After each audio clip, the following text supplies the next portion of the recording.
Mas claro que o nosso foco aqui, ó, é a importância dos jogos e brincadeiras, principalmente, né, não só na educação infantil, mas na educação, né, o quanto que isso nos permeia, tá? E aí, eu vou deixar o livro da Smold e da Thelma aqui, da Tizuko, esqueci. Mas antes de eu iniciar, já que eu não deixei o livro aqui para mostrar para vocês, qualquer coisa eu pego lá, porque tem muitas coisas importantes, às vezes é legal dar uma olhadinha. Alguém sabe quem é, ou quem é, eu falo masculino ou feminino, não importa, o grande autor, né, sobre esse tema, porque quando eu falo de avaliação, muitas vezes a gente fala de Hoffman. Quando a gente fala de inclusão, a gente fala de Mantoan, né? Quando a gente fala de metodologias ativas, a gente fala de José Moran, né, e Berrens, né, e Bassett, e assim por diante. Cada tema tem um autorzinho que mais aparece. E sobre jogos, brinquedos e brincadeiras, vocês sabem quem é?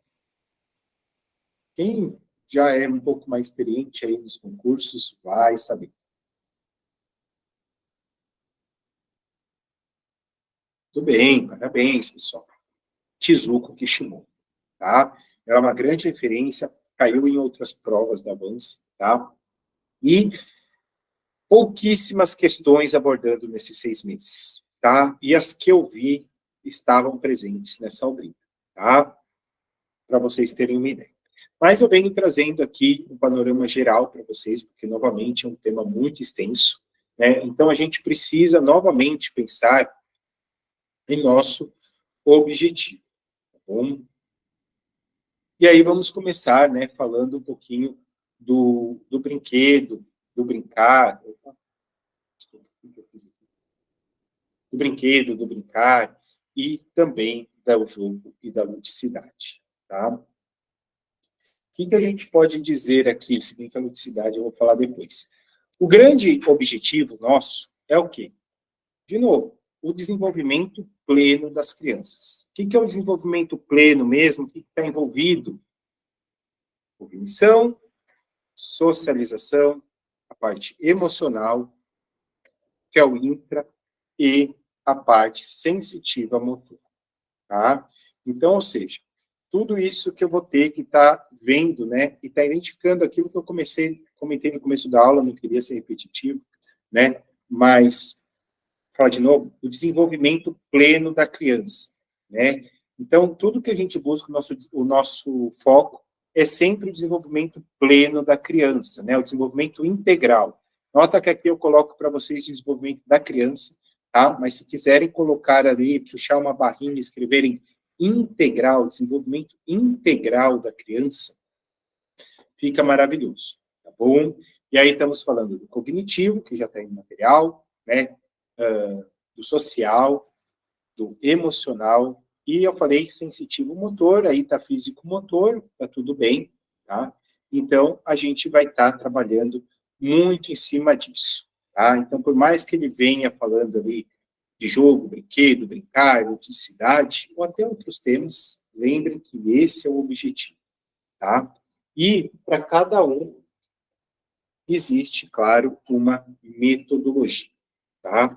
E, quando você fala de educação infantil, gente, como que você sai disso? Como que você sai desse título que eu coloquei ali? Brincar, brinquedo, jogo e ludicidade. Me fala se tem alguma outra coisa. Difícil, né? Difícil. Até uma colega comentou na aula de hoje, mas quando fala de teoria, não tem teoria no infantil, porque pensou na lousa, né? Isso daí é muito complicado. Então, ou seja, você vai trazendo o desenho, mas o desenho na forma de brincadeira e assim por diante. Isso se torna aí uma ferramenta muito, muito, muito importante, tá? Por quê? Porque é muito difícil de sair isso. Mas claro que a gente tem um papel fundamental, que nem eu falei anteriormente para vocês, tá? Não é simplesmente vir com um brinquedo, vir com um jogo, vir com qualquer coisa e dar na mão das crianças. Não é isso. É sim ter o objetivo para aquilo, né? Por exemplo, se você começa com bebês, coloca aquelas cortinas de papel teflon, não, é teflon, né? Que as crianças querem, por exemplo, ver o que tem do outro lado. Está despertando a curiosidade e tudo mais. né? Aí vai passando, começa a ter a época da boneca, do carrinho, então, não sei o que lá. Para quê? Ah, para desenvolver a personalidade. Ah, depois tem o faz de conta, tem a cesta de objetos, para que é? Né? O faz de conta vai trazer esse reflexo, e assim por diante. Né? Então, ou seja, isso é preciso ter uma percepção, vamos dizer assim, ativa do que o seu aluno também está transformando, né? Porque tudo isso traz um reflexo enorme. Ainda mais, né, vou frisar depois do que aconteceu o ano passado, agora não lembro se foi Suzano, se foi São Paulo mesmo, que foi a morte do nosso professor, infelizmente, mas que depois foram investigar os desenhos daquele aluno e tudo mais, que fez aquele... E falaram que os desenhos já representavam ele naquilo. Né? E esse é um curso que eu gostaria de fazer muito, de entender um pouco mais, né, do que reflete. Então, ou seja, cada atitude tem o seu reflexo. E o melhor momento, já desde pequeno, é a partir daqui, né, com os brinquedos, com os jogos que a gente vai estar transformando. Tá bom? Além dele ser excelente, né, para inclusão, né, porque você vai estar dando essa oportunidade de estar incluindo todos. Né? E quando eu falo inclusão, pessoal, a gente tem que tomar muito cuidado com isso, né? Vocês vão ter uma aula sobre isso, mas lembrem que inclusão vai muito além da gente pensar em uma pessoa com deficiência, tá? Isso é muito além, espero que isso, se não ficar claro, vocês falam no excluir, tá bom? Porque a inclusão é a não exclusão de alguém. Volto de novo no slide, rapidinho, volto sim, já do material tá ali. Então, gente, os brinquedos, as brincadeiras, né, melhor dizendo, elas favorecem muito a isso, né? E principalmente quando eu falo de inclusão, eu falo de respeito, tá? E é a melhor forma da gente estar atribuindo a isso, tá bom? Aí, vamos lá. Aí, o que eu trago? Esse daqui na verdade, eu não queria ler muito, não, né? Mas tá aí já para vocês. A brincadeira que mais aparece nos concursos públicos, gente. Eu acho que a gente falou até na aula passada, se não me engano, na aula passada caiu. É o faz de conta. É o que a gente acaba mais, que aparecia mais para a gente e tudo mais.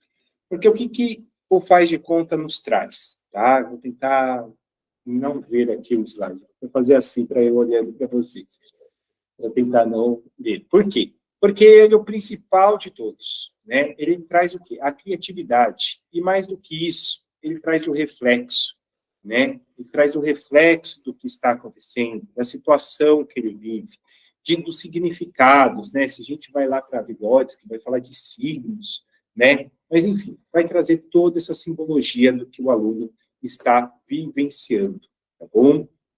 E querendo ou não, né? Elas acabam sendo condutoras daquilo. Ah, mas professor, eu chego na sala de aula e falo assim, vamos brincar de faz de conta? E deixo as crianças a Deus dará? Pode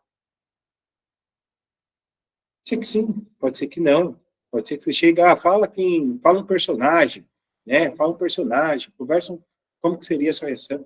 Isso daí é muito, né, variante, tá?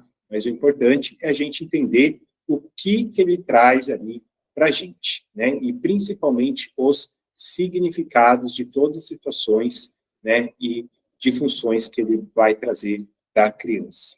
Bom, esse daqui não tem como deixar de fora. Agora, vamos voltar um pouquinho a falar de regras. Jogo de regras. Por que o jogo de regras acaba se tornando importante? Né? Porque, querendo ou não, hoje, nós aqui, adultos, vamos dizer assim, maiores de 18 anos, vivemos com regras. Você fala assim, professor, eu sou independente, eu faço o que eu quiser. Mas, ainda assim, a gente vive meio regrado, né? Porque a gente pode perder essa liberdade por conta de outras normas, né?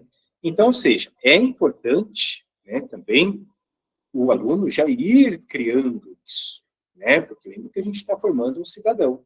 Então, jogos de regras começam a ser importantes, né?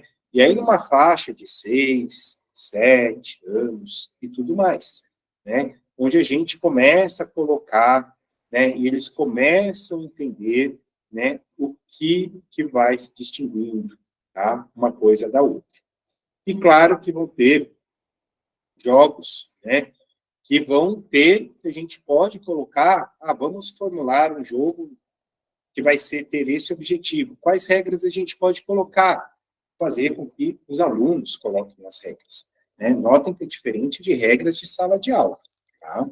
Mas, em si, regras ali, para eles verem como que são modeladas e tudo mais. E, por fim, né, o jogo didático. E ele, querendo ou não, né, é muito focado na aprendizagem, não que os outros não sejam, né, mas ele é mais algo que a gente vai colocar mais direcionado à aprendizagem. Ou seja, lembra quando a gente tinha acomodação e assimilação? Agora a gente vai testar a assimilação, tá? Então eu brinco muito, né, quando eu estou em formação de professores, que eu falo que o jogo didático, ele é quase uma avaliação para a gente. Tá? Ele funciona como se fosse uma avaliação. Porque você vai ver o que foi assimilado dos alunos. Tá? Então, você vai utilizar de uma função lúdica para poder ver o que foi assimilado. Tá? Então, ou seja, querendo ou não, né, aí que a gente consegue fazer uma distinção, uma diferenciação de brinquedo e brincadeira, por exemplo, e agora adotando o jogo, né, onde que a gente consiga ver isso, tá? Porque aí no jogo didático, né, você pode ter a intervenção ou não, mas você não ensina isso, né, espontaneamente, você deixa que isso prossiga, por isso que ele é dado como jogo didático, tá bom? E aí, aqui eu coloquei alguns tipos de jogos e também os princípios estéticos, que eu vi que é uma coisa que eu nunca abordava em outras aulas, e eu também vou ter que estar colocando aqui para vocês. Tá? Vamos pegar aí alguns exemplos, tá? Para a gente adotar, em que a gente começa aí por jogos que fomentam a cooperação e a criatividade. Tá? Isso daí, normalmente, né? Desculpa. Normalmente, esses jogos, é um tipo de jogo que a gente tenta trabalhar em equipe. E, principalmente, se a gente está falando em criatividade, a gente está falando em imaginação. Então, veja só, cooperação, a gente traz equipe, criatividade, a gente traz imaginação. Um exemplo disso, professor, dá um exemplo. Uma vez eu coloquei até na escola, eu chamei assim de construtores mirins. Não sei se vocês já ouviram falar, né? Porque isso daí eu também encontrei em obras, tá? Não foi só ideia minha.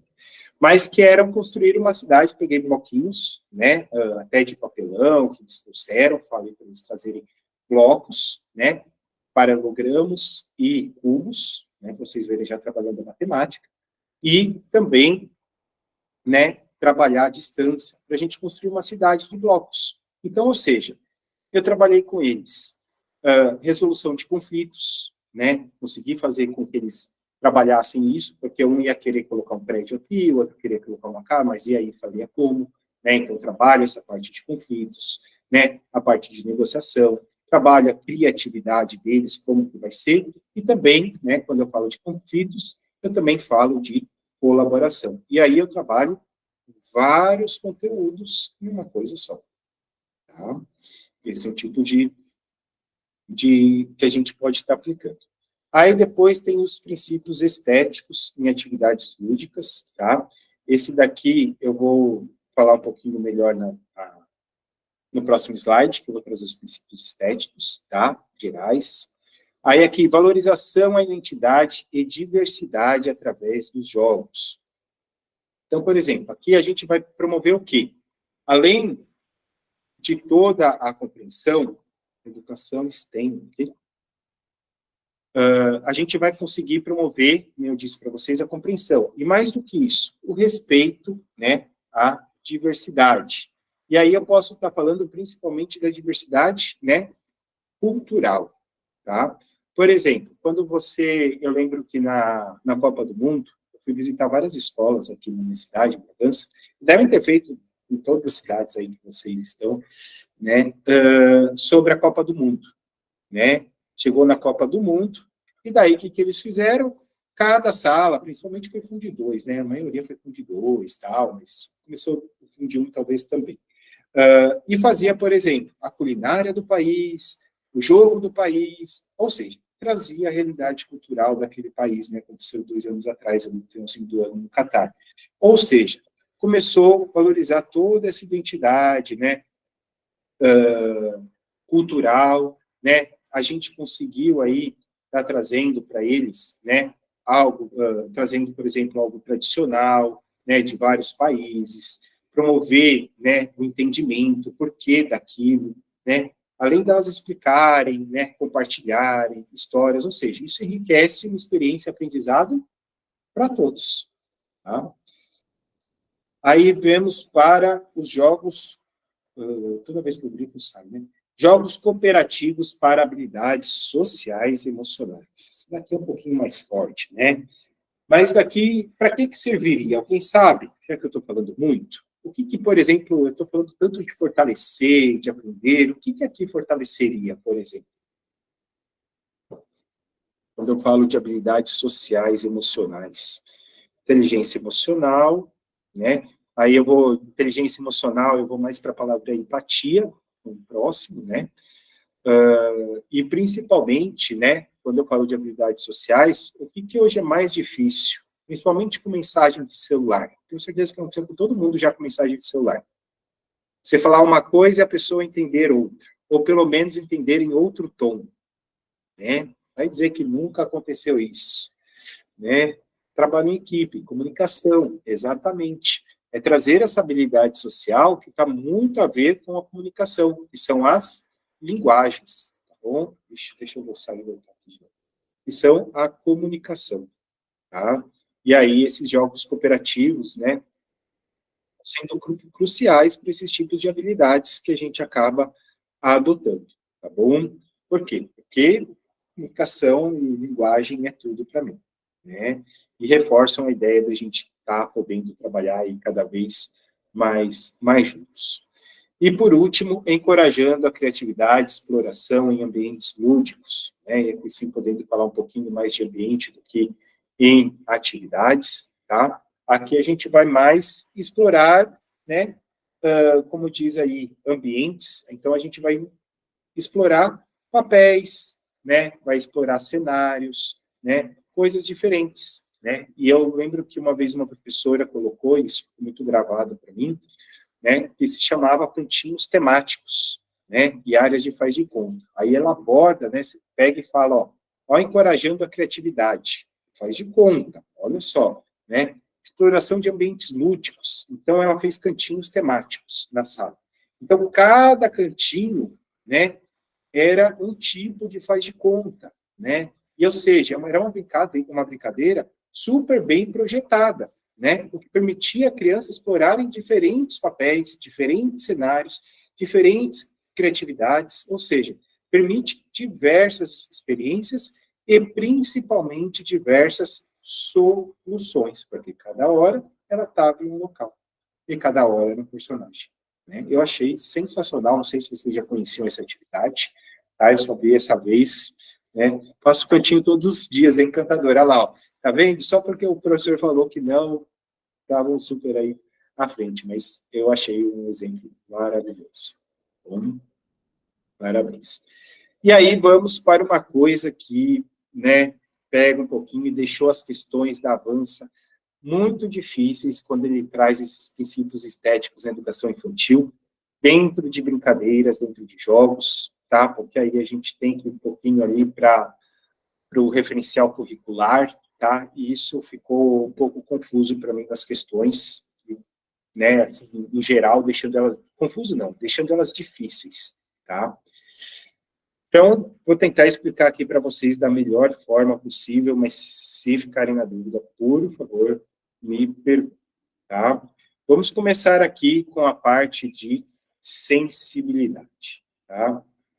Então, quando eu falo de sensibilidade, logicamente, parte sensorial, é quando as crianças vão através do quê? De uma exploração né, tateal, né? Então, ele vai explorar através do tato, através do cheiro, através da visão, através da audição, né? Um exemplo disso que eu sempre falo é a cesta de objetos, né, que é excelente para isso, tá? Mas é principalmente, né, desenvolver, né, a parte de sensibilidade, um pouco da criatividade, apreciação cultural, né, artística até, bom, então é mais a parte aí levado a sensório motor. Bom, lógico que a criatividade, como eu falei, está nela, mas é diferente, não é o principal, tá bom? Mas o que está nela aqui, ó, gente, principalmente a parte artística, tá? Vocês vão ver que vai estar em outras também. Então, elas se ligam muito, por isso que eu achei meio confuso, tá? Mas vamos ver as outras, vamos ver se vai ficando mais claro. Criatividade. Expressar-se livremente, né? A gente deu o exemplo ali do faz de conta, né? E a gente vai fomentar toda essa criatividade, ou seja, a gente vai proporcionar, não só esse tipo de atividade, mas outras, que permitam às crianças, né, serem livres, né?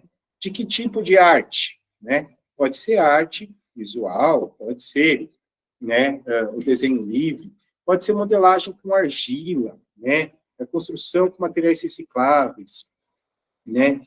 Ou seja, tudo isso que eu estou trazendo para vocês, parece que o óbvio, né? A gente sempre fala do faz de conta, mas quando eu trago, por exemplo, essa parte artística, de novo trazendo, a gente está falando de desenho livre, modelagem com argila, materiais reciclados. Quando eu falo em materiais reciclados, né, talvez não tão inovador assim hoje, mas ainda assim, né, comparado com todo o nosso processo de educação, ainda pode ser considerado uma forma inovadora, né? Ou seja, a gente consegue incentivar as crianças dessa forma inovadora. E aí a gente vai vendo que tudo vai estar sendo ligado, tá?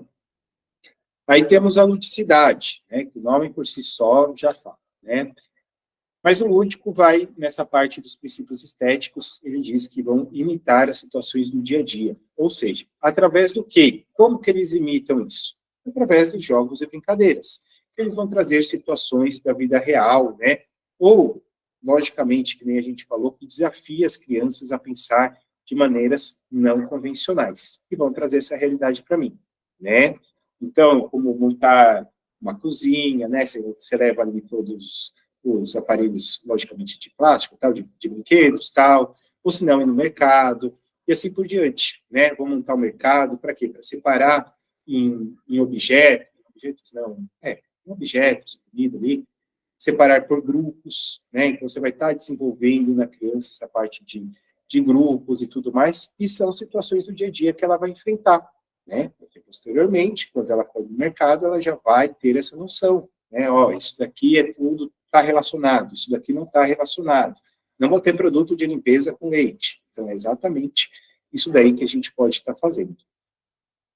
E, por fim, as manifestações artísticas e culturais, que a gente comentou um pouquinho dela em cada uma delas, mas essa, tá, especificamente, e agora vocês vão entender por que ela está acoplada em todas as outras, é porque, querendo ou não, a gente vai ampliar o entendimento de mundo. Ou seja, a gente vai conseguir expor, né, se encaixaria também, tá? Se encaixaria o faz de conta na ludicidade também, tá? Só respondendo aqui. Bom, retomando, manifestações artísticas e culturais, ampliar o entendimento de mundo. Então, por mais que a gente abordou tudo ali, tá? São, quando você planeja atividades, não apenas para ensinar a arte e cultura de maneira abstrata, mas também que permita que as crianças vivenciem e participem dessas práticas. E daí foi o que eu comentei, por exemplo, da atividade da Copa do Mundo, né? Que a gente teve 1 ano e meio atrás, né? E aí você consegue trazer tudo mais concreto, significativo para a criança. Agora a gente vai ter Olimpíadas, não sei se a escola de vocês, que já trabalha em escola, vai fazer, por exemplo, as Olimpíadas. É mais difícil, porque são praticamente 210 países aí e tal, mas pegar os principais, assim diante, né? E fazendo isso, vocês ajudam não só a formar alunos, mas vocês estão formando pequenos cidadãos comuns, que são capazes de apreciar, respeitar toda essa diversidade do nosso mundo. Bom, então, tá aí. Veja se eu conseguir ser claro, né? Vocês sentiram falta de alguma coisa aqui? Porque eu, na hora, eu senti. Então, vamos lá. A Ariane pediu para a gente explicar o último slide novamente, né? Onde a gente falava ali das manifestações artísticas e culturais. Então, ou seja, é quando a gente consegue expor, quando a gente consegue trazer para as crianças, não vou lembrar as palavras direito que eu trouxe na hora, mas manifestações artísticas e culturais gerais, para ampliar o entendimento dela de mundo. E o mundo dela, né, é muito mais do que aquela região que ela vive. Não estou dizendo que precisa, que nem eu citei, de ser a Copa do Mundo, de ser a Olimpíada, que você vai trabalhar vários países, mas trazer outras culturas que estão fora da realidade dela, né? Para quê? Para que ela possa entender, possa refletir, né? Então, às vezes o pessoal faz como que se chama lá, gente, folclore, né? Por que traz o folclore, né? Por que a gente trabalha as manifestações, é uma manifestação artística e cultural? Coibubá, Saci Pererê, blá, blá, blá. Por que a gente trabalha isso? Por conta de respeito às diversidades, né? Halloween que nem é brasileiro, né? Por que a gente acaba trazendo isso, né, para as crianças? É respeito. Então, a ideia é ampliar esse entendimento, por que fazem isso, para trazer o respeito. Tá bom? Foi claro aí? Deu para explicar dessa outra forma? Ver se ficou claro. Ficou bacana. Bom, e daí quando eu falei aqui dos princípios estéticos, né, eu perguntei ainda para vocês aqui o que ficou faltando. Alguém colocou social, né? O social, querendo ou não, ele está, né, junto com quando a gente fala dentro, né, de expressar livremente, ampliar o entendimento de mundo, tudo isso eu estou trazendo o social, a ludicidade, né? Eles estão dentro dos jogos, eles estão dentro dessas partes estéticas. O emocional, né, também, né, está dentro dessa parte estética, né? Quando a gente trabalhava, por exemplo, as manifestações culturais, artísticas, né, ou quando eu falei da parte de criatividade, eu já estou trabalhando a parte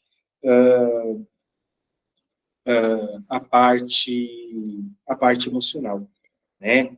E a outra que eu senti falta também foi de objetivos. E daí, depois, lendo ali, né, o referencial, o objetivo está dentro de cada parte estética, né? Vou trabalhar a sensibilidade. Aí eu falava, qual o meu objetivo? Né? Ou se não, como vocês colocaram, qual a parte emocional que eu vou trabalhar? Né? Ou se não, vinha e falava assim, ludicidade. Qual o meu objetivo com esse trabalho? Ou seja, essas coisas estariam dentro, né? E aí que pega. Por isso que quando eu expliquei para vocês, eu dei alguns exemplos, né, do que a gente podia usar, e daí você via que esse grupo, né, esse tipo de trabalho estaria ali dentro. E daí o tipo de trabalho, cada trabalho que tem tudo isso. A parte emocional, a parte social, a parte objetiva, a metodologia, tudo aquele porquê, para quê e o que a gente comentou lá no início da aula, né, vai estar dentro de cada um. Tá bom?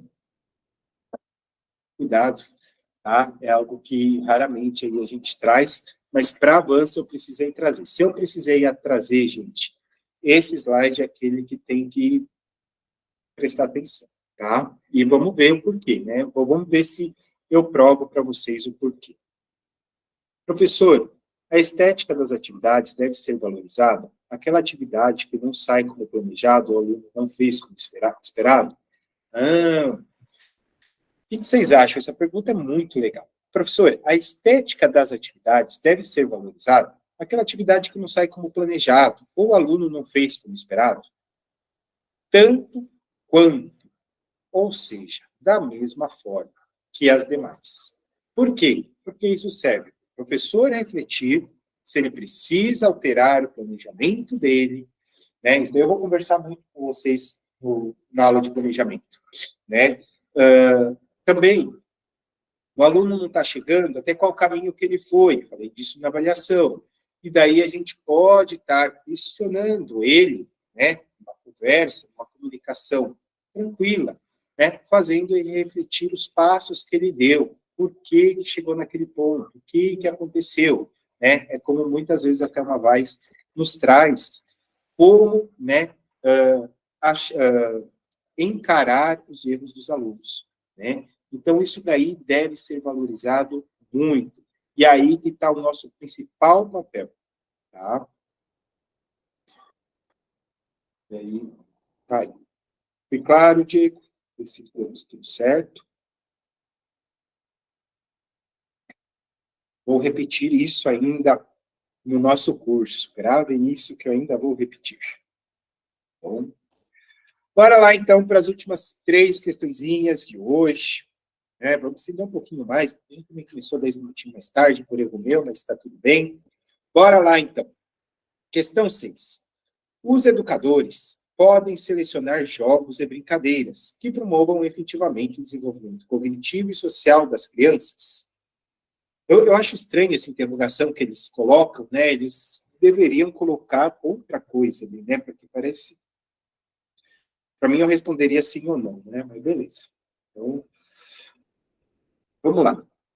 Como os educadores podem selecionar brincadeiras que promovam efetivamente o desenvolvimento cognitivo e social das crianças, escolhendo atividades competitivas e que estimulem a imaginação. B, propondo atividades que promovam a lógica e o espírito de liderança. C, selecionando atividades que estimulem a cooperação e a criatividade. Letra D, focando em jogos e brincadeiras que abordem assuntos acadêmicos. E letra E, priorizando jogos e brincadeiras individuais. Gente, de novo, deixa eu ver se o professor tá bom aqui, ó. Aqui, literalmente, eu não estou avaliando vocês, eu estou avaliando o professor. Porque, de novo, é uma questão, né, que a gente abordou praticamente tudo, né, e daria para ir por ela só por eliminação. Por quê, professor?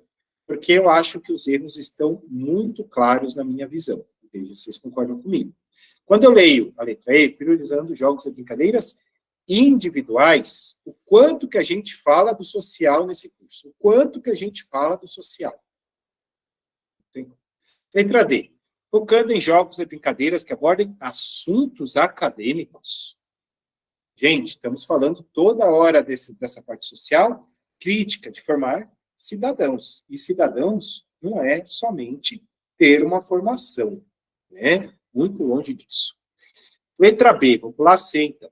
Propondo atividades que promovam a lógica e o espírito de liderança. Estamos falando de pessoas sociais, né? Que sejam críticas, que tenham, como que é o nome que a gente falou, que respeitem as diferenças. Aí não, né? E, consecutivamente, aqui, ó, escolhendo atividades competitivas. A gente falou sobre isso em avaliação também, né?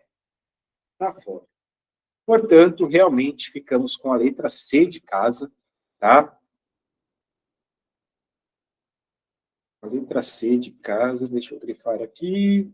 Selecionando atividades que estimulem a cooperação e a criatividade. Quando você fala de cooperação, você está falando do social, né? Acho que eu comentei em algum momento aqui, ó.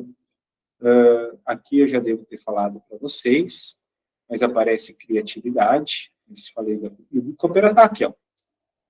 Aqui no slide. Aqui, ó. Achamos. E número 7. Vamos ver. Os jogos e brincadeiras têm importância ratificada dentro dos parâmetros que normatizam a educação infantil. Em função disso, para promover o pleno desenvolvimento da criança, as propostas pedagógicas das instituições de ensino, das instituições de educação infantil, devem respeitar os princípios estéticos, exceto, e olha só como uma coisa está acoplada na outra, que está acoplada na outra. Eu sei que a gente acabou de ver, e eu acabei de falar. Vai ser unanimidade, e eu já expliquei até o porquê. Mas uma pergunta que eu vou fazer para vocês é a seguinte. Se a gente não tivesse falado, quem está indo na B, iria dar B? Se sim, está tudo bem. Se não, está tudo bem também. Tá? Michele falou que sim. Eu quero ter essa percepção. De verdade, eu gostaria de ter essa percepção. Ó, tem 2 que falam que sim, 4 que sim, 3 que não. Tá vendo? mas é que mais tem a ver com o assunto também, né? Sem a aula de hoje, não. A outra já acho que sim. Seria o meio a meio, que é mais ou menos o que eu estava esperando, né? Um pouquinho pendendo mais para o 5. Né? Então, notem por quê? Porque quando a gente fala de objetivo, é onde a gente quer chegar. E objetivo, gente, é uma palavra-chave, tá? Para a gente, em muitas questões, quando a gente fala de proposta pedagógica, né? Quando a gente fala de proposta pedagógica, eu tenho que ser sincero com vocês, tá? Muitas vezes, o objetivo, né, é algo que a gente tem que ficar de olho, porque tem de ser uma das alternativas corretas. Mas aqui, ele falou de jogos e brincadeiras, né, dentro dos parâmetros, tudo bem, o desenvolvimento das crianças na instituição de educação infantil deve respeitar os seguintes princípios estéticos. E aí, foi aí que morreu, né? Sem a aula eu ia colocar já, né? Objetividade não é algo muito concreto, entendeu? E o estético está ali, né? E aí ele perguntava exceto aquele que não é, tá bom? Eu erraria. Normal, pessoal, normal, por isso, né? E fica muito acoplado às nossas questões, tá bom? Então, letra B, está aqui no slide, né? Foi o último slide que eu expliquei para vocês, né? Sem aula eu colocaria a letra E, né? Mas hoje a gente vê o porquê da importância das manifestações artísticas e culturais e por que ela entra nos princípios estéticos. Respeito, principalmente, respeito e conhecimento de mundo, tá? Era a letra E ali. Então, a gente tem isso daí. Agora, quando eu falo em princípio estético, o que é o objetivo do princípio estético? A gente não sabe dizer qual é o objetivo, porque para cada um tem o seu objetivo. Chatinho, né? E agora, vamos aqui para a questão número 8. De acordo com o Ministério da Educação, brincadeiras e vivências éticas e estéticas em creches com outras crianças e grupos culturais são utilizadas para favorecer desafios saudáveis, expressões vivenciadas, a equidade e a diversidade, o desenvolvimento motor e psicológico e organização e construção de conteúdos. Gente, olha uma coisa, todas elas fazem parte das brincadeiras e dos jogos, todas elas fazem parte, todas. Mas nota que ela foi muito crucial em falar em vivências éticas e estéticas, e ainda com outras crianças e grupos culturais. Então, nota que a gente tinha que ficar muito de olho aí na nossa, maior na nossa pergunta, porque todas as alternativas, vou até ler com calma, estariam certas se fosse só brincadeiras para favorecer. Brincadeiras em creche são utilizadas para favorecer. Se não tivesse o que eu grifei aqui em amarelo, todas estariam certas. Certo? Bom, nós falamos de vivências éticas e estéticas com crianças e grupos culturais. Então, ele está falando da parte estética de manifestações artísticas e culturais. E, nesse caso, ampliar entendimento de mundo. E ampliar entendimento de mundo, quando eu falei para vocês, está muito relacionado ao respeito. Respeito. Então, você tem que ir aqui te trazer respeito, né, com os demais. E aí, a letra B, né, a letra A, desafios saudáveis. Não vai trazer desafios, respeito. B, expressões vivenciadas. Mas são expressões ou são experiências? É. A letra C, a identidade e a diversidade. Opa, ó, diversidade, né? Quando você fala de grupos culturais, você está falando de diferentes etnias, respeito e a identidade de cada um. Para mim, a letra C é a que mais cai por enquanto. E a letra D, o desenvolvimento motor e psicológico. Não é o principal, né? E organização e construção de conteúdos, também, né? Perdão por falta de atenção, sem problema. Então, tá aí a alternativa, a letra C, tá? Então, vejam e entendam, né, o motivo, né, daquele pequeno slide que está aparecendo para vocês, e eu acho que pode fazer uma grande diferença, tá? E se precisarem, retomem, essa aula vai estar disponível amanhã novamente, tá? Lá na plataforma, tá? Se ficarem na dúvida, quiserem dar uma pesquisada melhor, né? Se eu falei e acabei me escrevendo alguma coisa, né? Podem, fiquem à vontade, estarei disponível para vocês.